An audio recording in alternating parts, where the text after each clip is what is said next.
And that's part of what we're up against.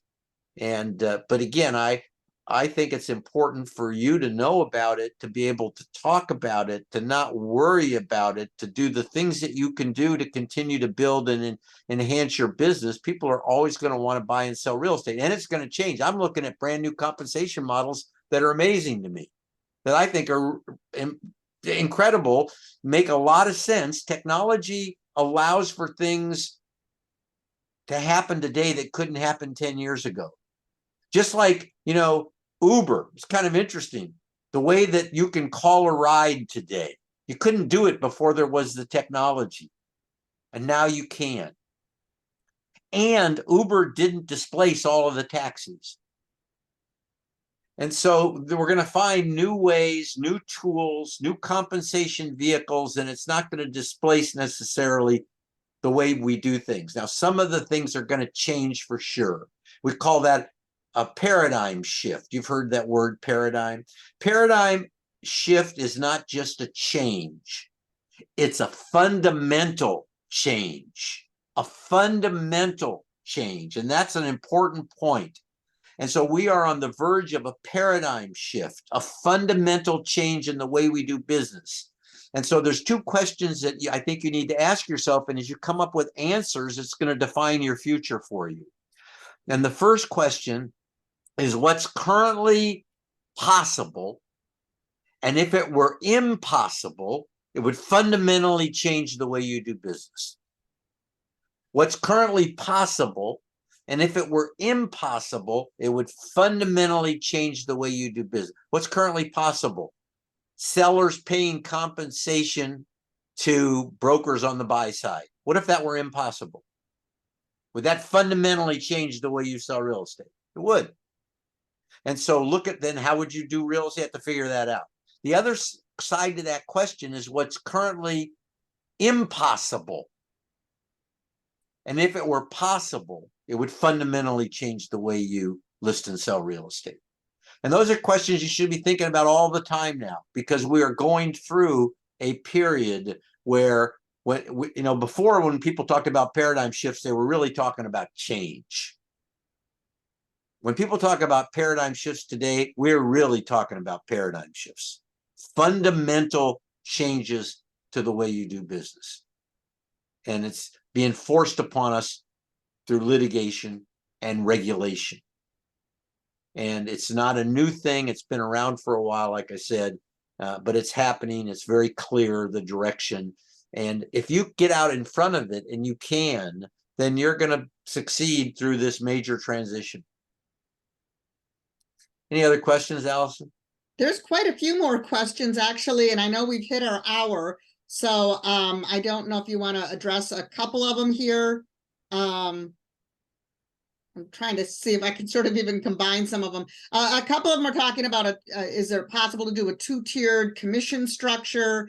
If the seller chooses a buyer who doesn't have an agent, which kind of ties into another question about, would there be different compensation for the listing agent if the buyer doesn't have an agent, or if the buyer's writing their own contract? What kind of implications? Basically, it's like you've got one agent, like you were talking about before, doing dual agency, but their loyalty is really going to be the seller that they signed the contract with, that they're representing. And that makes me even wonder, what kind of proper representation is there for a buyer if they don't have an agent coming in looking out for their best interest?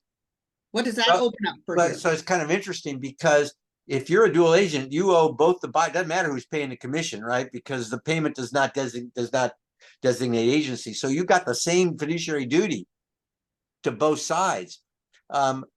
It could go. So here's a workable model. People say it'll never go back to it, but a workable model is to go back to sub-agency. So what if the MLS became a sub-agency model, where everybody represented the seller?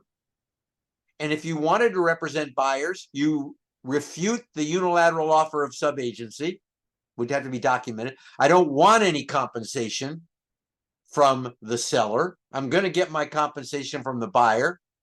The buyer is going to write in the contract, it's actually going to be contractual between the buyer and the seller, that the seller pays the commission to the buyer broker. I mean, that could happen. A lot of things can happen. Now we go back to asking yourself those 2 paradigm shift questions and then coming up with answers and talking about them, amongst your friends and family. And there'll be new ways, or maybe even old ways to do things as we move into the next era of buying and selling real estate. And it's something else. A lot of this is accentuated because of the extreme sellers market that we've had. Right? Go back to a more normal market, that might change things. Oh, sorry, I was typing a response in the chat and I thought I muted myself. So I apologize for the click, click, click that you heard there. Well, Saul, I want to thank you very much. There are more questions. I don't know if you want to stay on and address any of them, or maybe we have a part 2 at some point. We can do it. We can do whatever you like. If people want to reach me, send your question to me. You can. My email address is saul@bettercallsaul.realtor. Saul@bettercallsaul.realtor, not .com, .realtor. Awesome, thank you. There actually was one that that really piqued my interest, because I'd like to hear your answer to it. Why can attorneys all charge a 30% contingency? Isn't that antitrust or collusion? Well, I'll tell you why. Because nobody's suing them. You see, that's all. I agree, but me agreeing doesn't have anything to do with this case, and nobody's suing the attorneys for this. And yes, they do. They all charge pretty much within the same range. Try and get an attorney to take less when they charge based on contingency, which is really what real estate is, right? It's contingency compensation. If you don't close, you don't get paid. Attorneys do it. Theirs is a fixed amount. Nobody questions that. I agree. It doesn't matter.